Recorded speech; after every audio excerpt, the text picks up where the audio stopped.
Quan jo era petita, el que s'explicava a l'escola que havia uns pocs llibres i, a més, servia per tota la vida. Realment, vivíem molt més tranquils.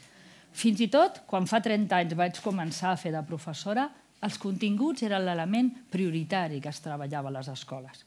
Els regnes dels éssers vius, jo soc biòloga, les parts d'una glacera, que per cert no vaig veure en la realitat més enllà dels llibres fins al cap de molts anys, però ho havia explicat 1000 vegades a la classe totes les parts d'una glacera. Tot això eren continguts per sempre. Educar la creativitat no es plantejava com una de les tasques de l'escola. Vol dir que no existien persones creatives? Evidentment.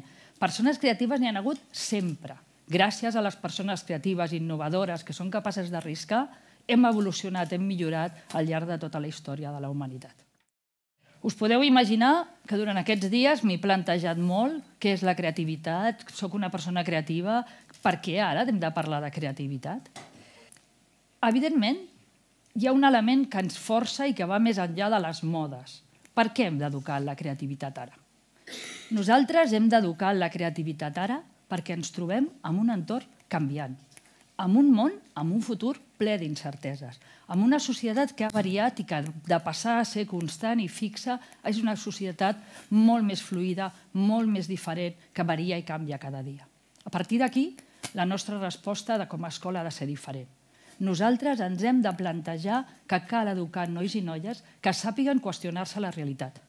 Nois i noies que sàpiguen donar respostes noves.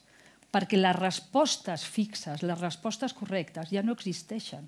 Les respostes, la correcció pot anar variant al llarg del temps. Ens fa falta educar nois i noies amb competències molt sòlides, que sàpiguen aprendre i desaprendre i tornar a aprendre al llarg de la seva vida. I això és un element que hem de tenir molt present. Nois i noies que necessitarem que estiguin realment amb una fortalesa interior i amb uns valors interiors assolits molt forts, perquè seran persones que s'hauran de bellugar en un entorn molt canviant. I a partir d'aquí, per tant, l'interior, els valors, són un element clau. Necessitarem persones creatives. Per tant, com a escola hem de respondre a això. Jo intentaré explicar-vos la nostra experiència com a escola creativa, diuen que com a escola creativa, que us puc aportar des de l'Escola Virolai aquest element. Quan van fer 50 anys, els antics alumnes ens van assenyalar que el valor de la creativitat era el valor més singular de Virolai. Molts cops ens diuen que l'estar situats aquí, a sobre de Barcelona, i tenir aquesta visió de la ciutat fa que siguem alumnes, que tinguem persones molt àmplies de mires. Potser sí, però és evident que això no serveix. El que sí que és veritat és que nosaltres, en el nostre projecte educatiu, des de la seva fundació, tenim definit el valor de la creativitat. Tenim definit el valor de la creativitat com el valor de veure la realitat amb una mirada oberta i de ser capaç de donar respostes diferents. Això és veritat. I és veritat que és més enllà dels projectes i més enllà de les paraules i més enllà de les anècdotes de la imatge de la visió de Barcelona, què és el que ens fa ser una escola creativa? D'entrada, el tarannà fundacional. I això no són els projectes educatius en paper. Això són les persones. Les persones que amb el seu lideratge tenen molt clar el seu somni de quin tipus d'escola volen fer i a partir d'aquí són capaços d'encomanar aquest somni a tota la comunitat. Aquest somni s'encomana a tota la comunitat i a partir d'aquí aquest somni es fa realitat en el dia de l'escola. Es fa realment vivència, es fa cultura de centre. Quan nosaltres tenim aquesta actitud, fa això que a Virolai siguem capaços d'escoltar, d'albirar el futur, de veure els inputs que tenim a l'entorn i de donar respostes diferents. El que és molt clar, i això és un element que hem de tenir molt present, és que avui en dia l'escola no pot donar les mateixes respostes. Cal, d'alguna manera, donar respostes diferents. No pot ser que nosaltres ens plantegem que tenim una educació concertada, una educació que ve determinada per les lleis educatives que, a més, canvien cada 2 per 3, pels currículums, pels llibres de text, pels horaris. No. L'educació avui en dia ha de ser diferent. L'educació d'avui en dia ha de donar resposta d'una manera diferent. I en aquest sentit no serveix dir s'ha fet sempre així, és el que marca la llei. Estem en un canvi de paradigma que requereix altres respostes. És evident que nosaltres moltes vegades hem sentit aquest discurset, l'explicació del Ken Robinson sobre que l'escola mata la creativitat. Sí, l'escola pot matar la creativitat quan educa persones clòniques, persones que d'alguna manera responen a la formació d'una societat industrial. I és evident que hem quedat que això ja no és la situació que tenim en aquests moments. Però atenció, també podem matar la creativitat, també podem fer que l'escola no compleixi el seu alt risc quan nosaltres ens pensem que educar la creativitat és deixar fluir la imaginació dels nens, que també, però no tan sols això. Matarem la creativitat quan ens la plantegem que la volem educar en plan happy, en plan divertit, en plan sense pla. Educar la creativitat implica tenir un pla. Sempre quan hem de treballar a les aules, quan hem de treballar en la realitat, hem de passar del somni al pla. Un pla que no pot difuminar el somni, però atenció, que l'ha de fer realitat, que l'ha de plasmar.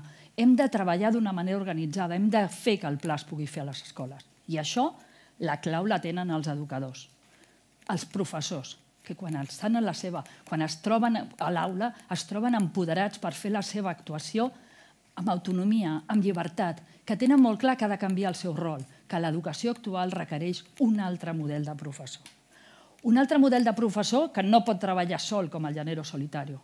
Un altre model de professor que ha de treballar en equip i ha de treballar amb una estratègia i un plantejament molt clar. Ha de ser realment una forma de treball que asseguri que les coses s'estan treballant de manera adequada. I com comentava abans el Mariano, a més, un element que és molt clau, la creativitat s'aprèn per contagi. Nosaltres hem de ser persones creatives, models de creativitat en les nostres formes de fer a les aules. Com treballar la creativitat a l'aula? Com fer que realment les nostres formes de fer siguin creatives? D'entrada, treballant l'observació, l'anàlisi de la realitat. Observar, analitzar la realitat no és una feina fàcil. Quantes persones van veure caure pomes abans de Newton? O quants de nosaltres ens sobregeix l'aigua de la banyera com Arquímedes i no hem sigut capaços de descobrir cap llei ni cap element universal? Educar la creativitat implica treballar l'observació, l'anàlisi de la realitat, amb perseverança, amb rigor, amb una estratègia que cal que s'entreni i que es treballi. No és una feina d'inspiració genial, és una feina de perseverança, és una feina que requereix entrenament. I a partir de l'observació a l'aula, què cal fer? A partir de l'observació a l'aula ens cal plantejar clarament que cal que els alumnes aprenguin a qüestionar-se aquesta realitat, a fer-se preguntes. L'altre dia llegia que realment la qualitat, el que defineix una persona intel·ligent és la persona que és capaç de fer-se les preguntes adequades. Doncs bé, ensenyem als nostres alumnes a fer-se preguntes, afavorim, facilitem que els alumnes es qüestionin la realitat. Però això tampoc és una feina de genialitat. Això requereix temps, això requereix reflexió. I això són feines que vosaltres sabeu que són molt importants de treballar a l'aula. I més en els moments actuals d'immediatesa. Ens cal temps, reflexió, ens cal perseverança, ens cal esforç. Perquè per educar la creativitat cal molt esforç. Un esforç que obre portes, un esforç que il·lusiona, un esforç que implica realment a l'alumne amb la seva feina, però esforç. I això no ho hem d'oblidar. Hi ha un altre aspecte que moltes vegades s'oblida i que és clau en l'educació de la creativitat.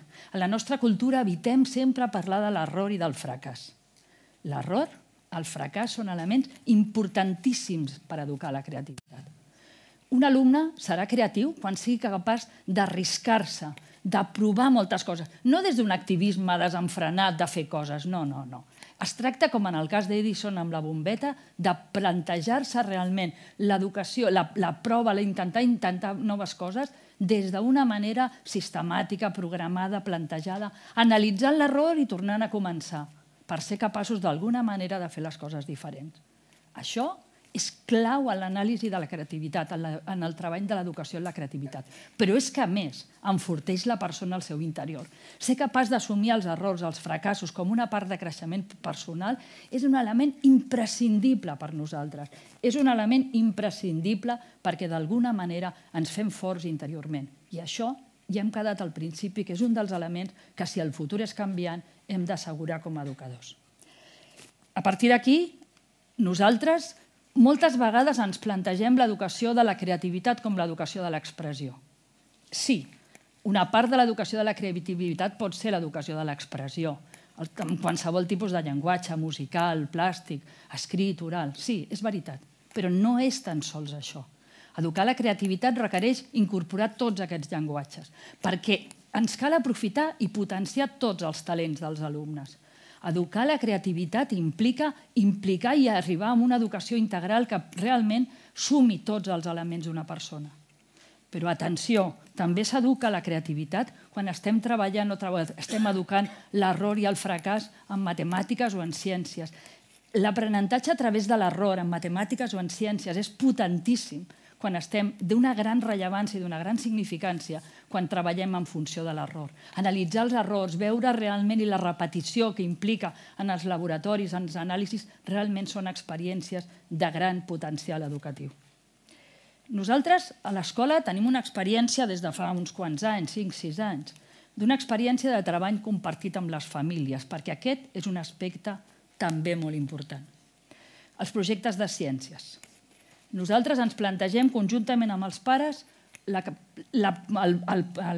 compartir una tasca, un projecte en què nosaltres el que fem és, a partir de l'observació de la realitat, mitjançant el mètode científic, ens plantegem analitzar la realitat, experimentar, veure si realment traiem conclusions, valorar en aquest sentit moltíssim els errors i les coses que no funcionen i a partir d'aquest anàlisi al final acabar amb aquesta exposició, amb aquesta festa de la ciència. Per què és tan important això? Això és tan important perquè ens interessa crear vincles amb les famílies. En un moment en què l'educació és un continu, en un moment en què l'educació és global i, a més, pot ser en qualsevol espai i en qualsevol lloc. Els nens avui aprenen amb un videojoc, aprenen al pati, aprenen al bosc, aprenen a les classes, aprenen a casa, aprenen llegint. Aprenen quan els fem observar la realitat des d'una manera creativa i això es fa a la casa i es fa a l'escola i es fa en qualsevol entorn. Aprenen quan els provoquem que es facin preguntes, els ajudem, els facilitem que es facin preguntes. Quan els deixem temps per pensar, temps, reflexió per pensar. Quan d'alguna manera induïm aquests pensaments. Quan s'equivoquen i analitzem l'error d'una manera positiva. Quan valorem l'error com un element d'oportunitat d'aprendre. De totes aquestes maneres s'aprèn i d'alguna manera això és un element de riquesa personal i que ens cal compartir. Aprendre realment, educar-se en la creativitat és afavorir els perquès i abolir, no deixar els perquè sí. El perquè sí frena, el perquè crea, afavoreix la creativitat. I què és? Si nosaltres podem educar la creativitat, podem arribar a ser una escola creativa? Doncs bé, es tracta de plantejar-se, de fer el mateix que fem amb els alumnes. Què fem amb els alumnes? D'entrada, qüestionar-nos el que estem fent. És el primer pas per poder fer les coses d'una manera diferent. I a partir d'aquí, qüestionar-nos des d'una manera positiva i observar i escoltar. Mireu, si som una escola gran, si som una empresa gran, potser podrem tenir un departament d'innovació. Però si som una escola petita, potser tenim un tresor molt gran, que és tota la comunitat educativa que ens pot aportar informació, elements per millorar. Abans comentàvem com nosaltres hem treballat experiències de creativació a partir del suggeriment d'una família que ens informa de la Fundació per la Creativació i a partir d'aquí s'obren 1000 ventalls. Siguem receptius al que ens diu la comunitat. Són les nostres orelles, les nostres antenes. I a partir d'aquí reflexionem. A partir d'aquí siguem capaços de qüestionar-nos la realitat. I a partir d'aquí apliquem a l'aula i avaluem. I ens replantegem realment si les coses que estem fent funcionen o no funcionen. Això és la manera en què de poc a poc ens anirem transformant i serem capaços d'aplicar un model educatiu que realment es transformi en un model creatiu. Fins aquí el que jo us puc explicar del que nosaltres hem fet a l'escola. Segur que aquí hi ha moltes experiències per fer i justament és això. Jo crec que una de les coses que ens hem d'emportar avui d'aquí és que si compartim, si sumem les experiències que hem explicat ara del Llor, que ens explicaran de Girona, que podem escoltar després amb les preguntes que feu, si compartim tot això, no només compartim, sinó que creem nou coneixement. Estem potenciant la nostra tasca. Què fem a l'aula? Per què ho fem? Com ho fem? Així sumem, així fem que les coses siguin millor. D'alguna manera estem guanyant tots. Per tant, jo crec que això, l'educació ho val. L'educació ho necessita. Ho necessiten sobretot els nostres alumnes, que són els protagonistes de tot el procés educatiu. Cada dia, quan entrem a l'escola, jo crec que fa 30 anys que em dedico a l'educació. I cada dia, quan entrem a l'escola, jo crec que tenim el deure de reinventar-nos. Els nostres alumnes ens hem de qüestionar les coses i plantejar-les d'una manera diferent. Educar és un repte apassionant, un repte que et retorna contínuament el feedback quan tens els nens i les nenes a les aules i veus que realment el que estàs treballant, quan t'ho has replantejat, quan ho has valorat, realment és un element que t'ajuda a fer les coses millor. Estem vivint en un moment apassionant, en un moment de canvi de paradigma, en un moment de transformació del model educatiu. Jo no me'l vull perdre, tinc 59 anys i no me'l vull perdre perquè és un moment apassionant. Un moment que realment ens està fent qüestionar les nostres formes de fer. Està qüestionant el rol dels professors a l'escola, està qüestionant la necessitat de compartir amb les famílies cada cop més, està qüestionant el fet que els alumnes són al centre de l'escola. Està qüestionant el nostre model. L'educació ja no pot encursetar. L'educació ha de donar ales. L'educació ha de ser educar per la llibertat. Educar per un món que ha de ser millor, que l'hem de fer millor tots nosaltres, que hem de fer que els nostres alumnes estiguin empoderats per fer-ho millor. I això requereix les idees de tots. Això requereix el potencial de tots. Això requereix la creativitat de tots.